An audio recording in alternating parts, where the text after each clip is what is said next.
La tasación excesiva que la Gran Bretaña pretendía poner a los Estados Unidos después de la guerra contra los franceses e indios, o a las colonias, perdón, fue el detonante general para que las mismas colonias dijeran: oye, si no nos cobrabas impuesto de nada, porque no éramos unas colonias importantes, porque ahora nos quieres empezar a cobrar. Y la política fiscal británica, a partir del reinado de Jorge III, que después se volvió loco, entonces ya pueden imaginar por qué la política fiscal era viajera, y a través de Lord North, que era el primer ministro, llevó a la sublevación a los Estados Unidos. Pero trataron de pasar una cantidad enorme de productos, y posteriormente pretendieron que únicamente se podía comerciar a través de barcos británicos. Esto estableciendo el proteccionismo de la Compañía de Indias Occidentales, británica, que era la que manejaba la mayor parte de las mercaderías. A los americanos les interesaba tener fletes más baratos que otorgaban las compañías holandesas contra los fletes británicos, que eran más caros y estaban protegidos. Volvemos al origen del capitalismo, que dice: señores, quítenme al Estado de encima. Y esa es, yo creo que una de las grandes lecciones que tiene el origen de los Estados Unidos. Es demasiado Estado empezó a ahogar a los colonos, que estaban acostumbrados a la libertad. Para ese entonces también los británicos tenían otro problema territorial. Habían determinado que las 13 colonias que ya habían establecido en la costa oeste del territorio de los Estados Unidos no pudieran avanzar más allá de la cordillera de los Apalaches. El problema es que el gobierno británico prohibió a las 13 colonias de la costa este de los Estados Unidos ampliar sus territorios más allá de la cordillera de los Apalaches. Y eso causó mucho escorsor, porque ya en ese entonces había compañías explorando sobre el valle del río Ohio, sobre todo de Pensilvania, y la parte de Pensilvania y la parte de Virginia, que se están extendiendo hacia esa zona.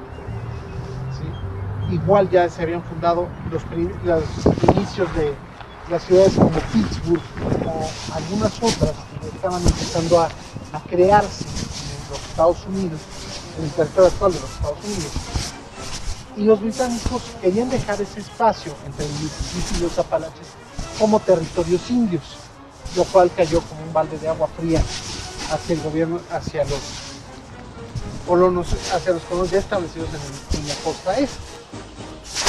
También es importante recordar que dentro de las mismas restricciones británicas querían ampliar ya en ese entonces el dominio de Canadá hacia el valle del río Ohio, que fue la primera presencia que tuvieron los franceses en la guerra entre franceses e indios, al fundar Fort Duquesne y contra los fuertes que existían, que después Fort Duquesne se transformó en el Fuerte Pitt y actualmente es la ciudad de Pittsburgh.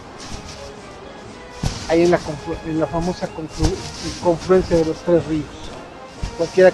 Cualquier fan de los acereros sabe que el antiguo estadio de Pittsburgh era el estadio del Three Rivers, los tres ríos: Monongahela, Ohio y eso fue el otro, ya me acordaba.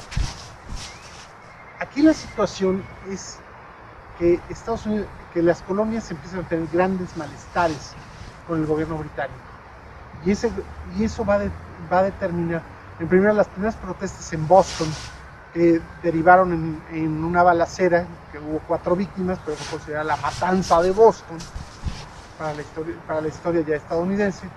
Y posteriormente, con los gravámenes que van estableciendo hacia el té y hacia distintos productos que mismos barcos ya coloniales estaban comerciando con las Antillas y con África, es cuando empieza realmente el malestar.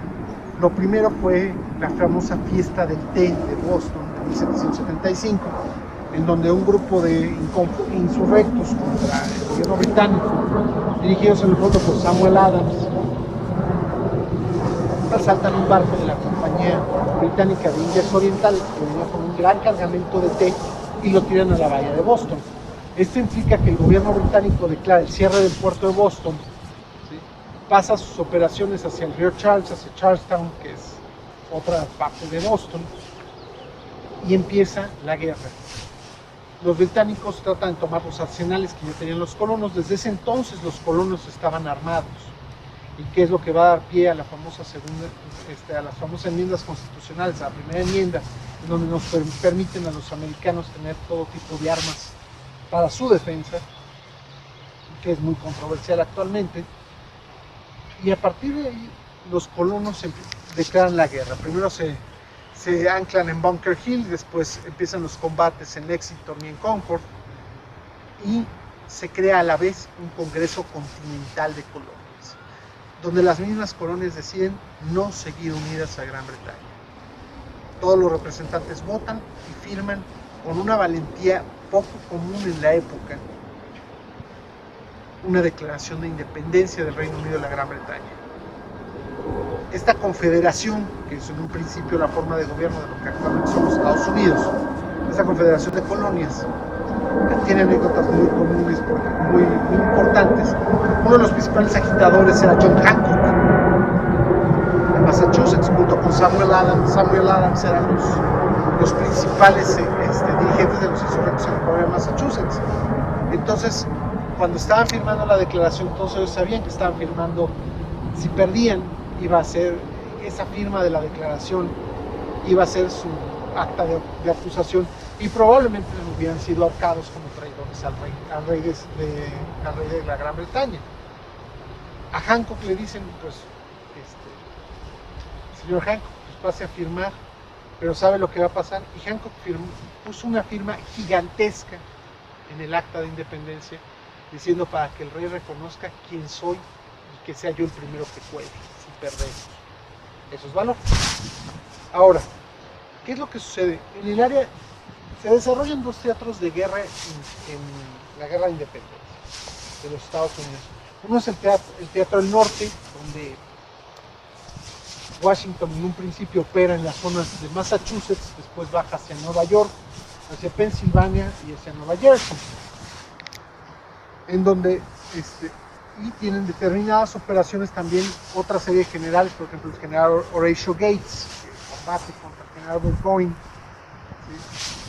Las tomas de los distintos fuertes, la toma de Ticonderoga, la toma de Trenton, y empiezan a tener éxito los ejércitos americanos contra las tropas británicas, que mucha tropa británica fueron regimientos de mercenarios alemanes, de hessianos, de Hesse. Y ahí los hessianos se enfrentaron a los colonos y empezaron a tener pérdidas fuertes. Y el Teatro del Sur, que está operando en la zona de las Carolinas, Virginia, Georgia, en donde más que nada fueron operaciones de milicias que tuvieron a Lord Cornwallis, que era el comandante del sur del ejército británico, y finalmente lo sitiaron en Yorktown en 1781. Yorktown cae y los Estados Unidos son independientes.